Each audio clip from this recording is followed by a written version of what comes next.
Pembesaran kawasan balai berlepas di lapangan terbang antarabangsa Senai Johor melibatkan kos RM12 juta mampu melonjakkan ekonomi negeri ke tahap lebih tinggi dalam sektor pelancongan dan perniagaan. Kapasiti penumpang di lapangan terbang itu kini meningkat daripada 4 juta kepada 5 juta penumpang setahun.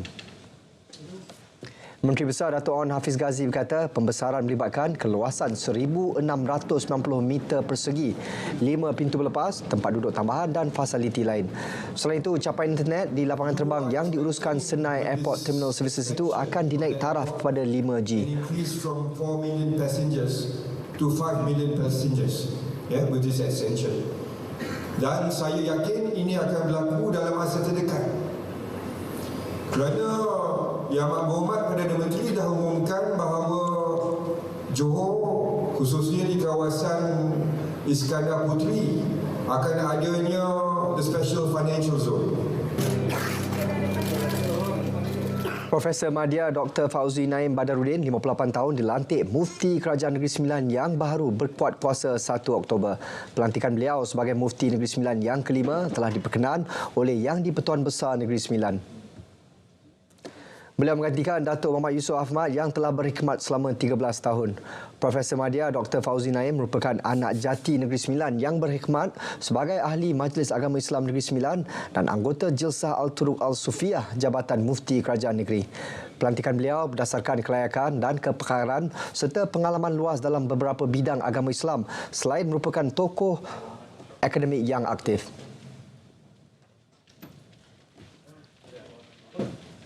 Menjadi pemudah cara dalam meringankan beban rakyat, Jelajah Ehsan Rahmah JER menjadi medium untuk menangani isu kenaikan harga barang. Dengan lebih 5 juta orang memperoleh manfaat menerusi jualan murah di 2,850 lokasi, inisiatif diharap dapat diperluaskan pada tahun depan. Laporan Zanaria Zainal Abidin.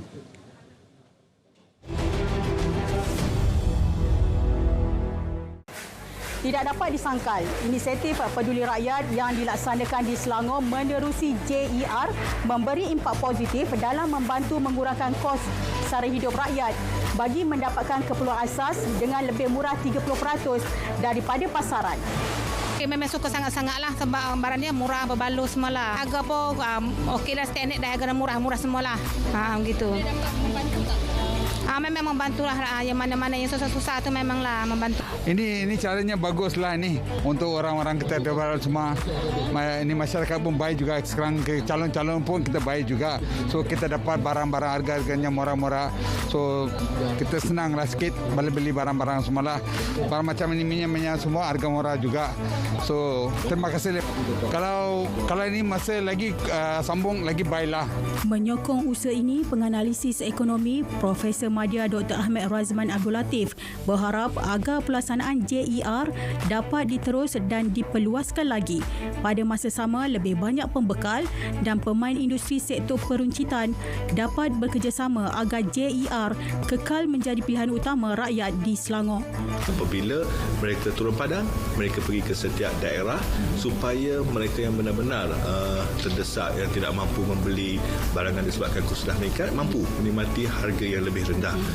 Jadi kelebihannya ada dua di situ, dari segi harga yang memang rendah daripada pasaran dan juga mampu untuk dibeli oleh mereka yang duduk di pedalaman ataupun di kampung, di desa, kerana tidak perlu datang ke bandar, ke pasaran-pasaran yang besar untuk membeli.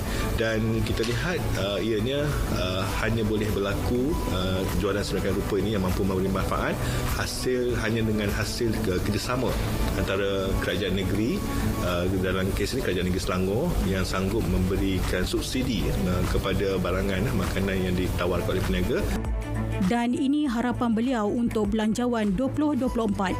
Harapan saya untuk Belanjawan 2024 ialah untuk kerajaan sentiasa meneruskan usaha untuk merapatkan jurang kekayaan dan juga jurang pendapatan antara rakyat. Kerana kita lihat di sini sudah berlaku situasi yang mana yang kaya tetap kaya dan yang miskin kekal miskin. Dan melalui apa yang kita lihatlah daripada ucapan Perdana Menteri, dimulai dengan untuk menoktahkan kemiskinan tegar dan juga untuk memastikan bahawa gaji progresif diperkenalkan laksanakan supaya mereka yang bergaji rendah dapat cepat naik gaji melalui skema gaji progresif. Ini semua sebenarnya untuk merapatkan jurang pendapatan itu supaya golongan B40 dan golongan M40 ni gajinya naik lebih cepat, dapat menghampiri gaji T20 itu. Di situ saya lihat keutamaan dalam belanjawan, dan apabila gaji dapat dinaikkan, kos sara hidup dapat dikurangkan, akan berlaku di situ lebihan pendapatan. Mereka mendapat gaji yang lebih bermaruah, mereka dapat lebihan pendapatan yang boleh digunakan untuk simpanan, untuk pelaburan, untuk memiliki aset harta yang lebih kekal, bukan setakat tunai semata-mata. Kerajaan komited untuk memastikan kelangsungan hidup rakyat. Ini termasuk meringankan beban kos sara hidup dan menangani isu kenaikan harga bagi mengelakkan kesan kepada pengguna. Zanaria Zana Abidin, RTM.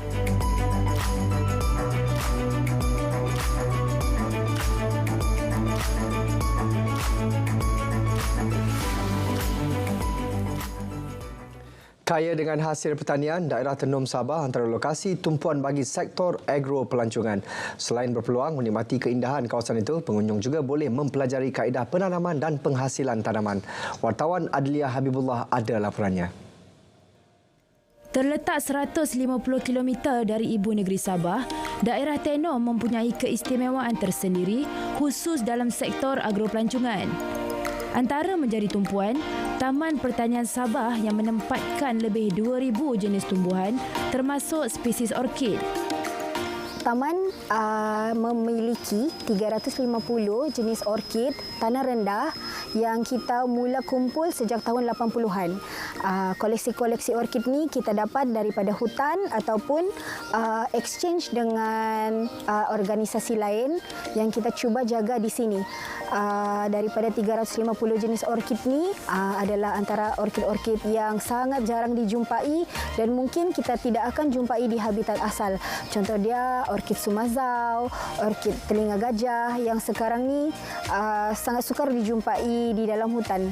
Kita ada dan jaga di sini untuk dipelihara dan dipelihara untuk khazanah akan datang. Taman berkeluasan 500 ekar ini turut dimeriahkan dengan penganjuran Festival Agro Pelancongan. Festival biasa setiap tahun kita cuba anggar daripada Julai hingga September. Itu setahunan, pesta tahunan. Tahun depan kita akan cuba laksanakan pesta bunga.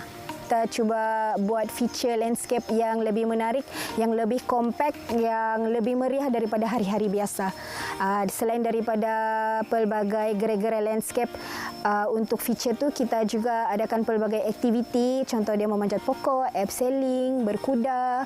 Kita ada pelbagai demonstrasi dan pertandingan yang boleh orang awam sertai sambil bersiar-siar di dalam kawasan taman.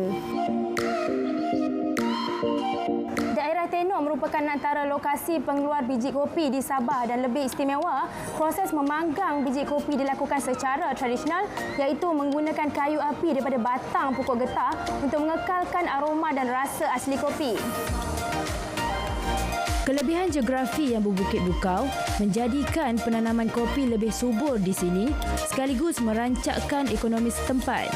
Adlia Habibullah, RTM.